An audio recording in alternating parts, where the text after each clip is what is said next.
Motherhood in today's world isn't easy, and it's okay to say that out loud. This is my story, but it might just be yours too. I chose to voice it out, not for sympathy, but for solidarity. Because if you've ever felt unheard, unseen, or overwhelmed as a mother, you need to know you are not the only one. Many of us are walking the same road, stumbling through different versions of the same silent battles. Raising a child in this generation isn't easy. We are not just nurturing the little humans, we are protecting innocence in a world that often doesn't feel kind. We are breaking cycles while carrying the weight of our own unhealed stories. So if you find parts of yourself in what I say, know that this is your space too. Let's grow, heal, and rise together. I raised you, not just with food or shelter, but with sleepless nights, prayers, silent tears, and a heart that broke quietly every time yours did. I celebrated your smallest wins like I won the lottery. I took your failures like arrows to my own chest. When you couldn't see the road ahead, I lit the path with my fading strength. And yet today, you looked me in the eye and said, I can't be happy for your happiness. But what you don't know is, your smile was my happiness. Your peace was my prayer. Your growth was my purpose. So if I walk away quiet now, it's not because I'm weak. It's because sometimes even warriors need time to bleed. I still love you, but I'm allowed to be broken too. To the 19-year-old who became a mother, me. You gave up the parties, the wild, the carefree. You traded late-night phone calls for midnight feedings, dream chasing for diaper changing, and youthful selfishness for a love that consumed your entire being. You held your baby close and whispered stories no one else would ever hear about how you missed your youth, but wouldn't trade her smile for the world. You lost yourself in lullabies and responsibilities, and no one ever came to say, thank you for the years you gave away. But I see you now. I see the teenage girl who never got to grow slow. I see the young woman who poured herself into someone else's future. I see the mother who just wanted to be told, you did more than enough. And if today your daughter forgot who raised her with bleeding hands and a brave heart, that doesn't mean your love was any less. They saw you as a mother, but not as the woman who broke herself into pieces so they could feel whole. They remember the times you failed, but forgot the nights you didn't sleep just so they could. You were allowed to mess up, you were allowed to be tired, angry, scared, confused. But you never once used that as a reason to leave. And now, when you finally choose to live again, they say you're forgetting your role. But tell me, what about the 22 years where you forgot yourself for them? You are not wrong for going out. You are not selfish for smiling. You are not irresponsible for seeking connection, laughter, or light. You are a human who has spent too long in the shadows, and now the sun is calling your name. Sometimes kids lash out not because their parents deserve it, but because they are hurting, confused, or trying to fight their own battles they don't understand yet. But that doesn't make it okay.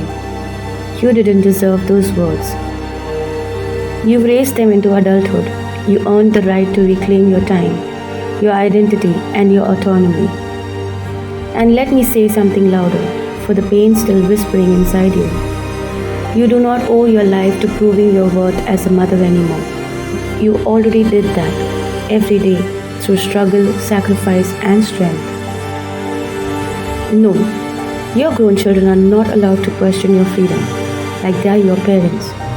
You are not a prisoner of motherhood. You are not required to report your whereabouts. You are not answerable for needing joy, connection, fun, or peace. Yes, they can care. Yes, they can check in out of love. But the moment that concern starts sounding like control, that's a boundary being crossed. Let's be honest about what this really is. When your kids question your whereabouts now, when they act like you're doing something wrong for having a life, it's not about concern. it's about discomfort. Discomfort that you're becoming your own person again. Discomfort that you're no longer living only for them. And sometimes it's even a subtle fear. If she doesn't revolve around us anymore, does that mean we weren't enough? But that's their journey to process, not your burden to carry. Here's what they should be doing: thanking you for all the years you sacrificed, encouraging you to do the things that make you happy, making sure you feel loved and seen, not caged. And if they can't see that yet, then it's okay to lovingly remind them you're not abandoning them, you're just choosing you too. Me, I'm not broken, just bruised.